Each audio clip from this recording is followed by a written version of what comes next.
Bonjour à tous et bienvenue dans cette vidéo sur les lois de l'électricité dans laquelle je vais parler de conducteur ohmique et de loi d'Ohm. Un conducteur ohmique, également appelé résistor, est un petit composant qui se présente sous la forme d'un cylindre avec deux fils, qui est certainement le composant le plus utilisé dans tous les circuits électriques et électroniques. Ce petit composant, donc constitué d'un cylindre, possède des bandes de couleurs qui vont permettre de déterminer sa résistance. Donc il est caractérisé par ce que l'on appelle une résistance, que l'on note R, et ici dans l'exemple qui vaut 100 ohms, ohm étant l'unité de résistance qui peut aller de quelques milliohms ou micro-ohms à des méga-ohms, giga-ohms, des quantités beaucoup plus grandes. Nous allons donc utiliser ce conducteur ohmique de résistance 100 ohms et pour obtenir sa caractéristique.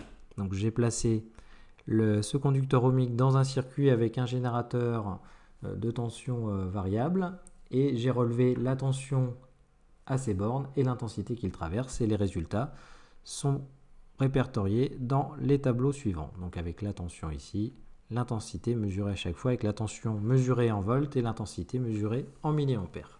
Une fois ces valeurs connues, je trace le graphique de la tension en fonction de l'intensité. Et j'obtiens donc la caractéristique d'une résistance qui est à l'allure suivante. Donc l'intensité en milliampères, la tension en volts, et j'obtiens en fait une droite.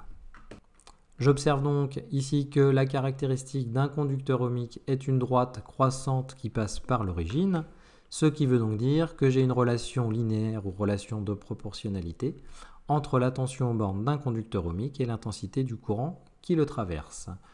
Si j'ai une relation de proportionnalité, je peux donc déterminer ce coefficient de proportionnalité. Je retourne sur le graphique.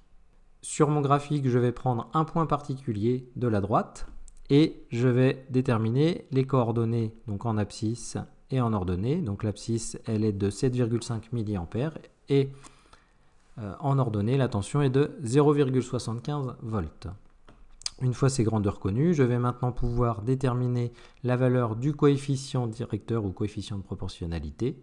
Donc, U sur I va me donner ici 0,75, donc la tension en volts sur 0,075.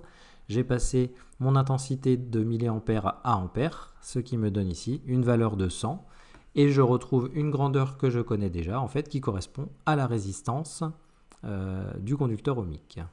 Le fait d'avoir identifié le coefficient de proportionnalité comme étant la résistance du conducteur ohmique me permet de définir ce que l'on appelle la loi d'Ohm.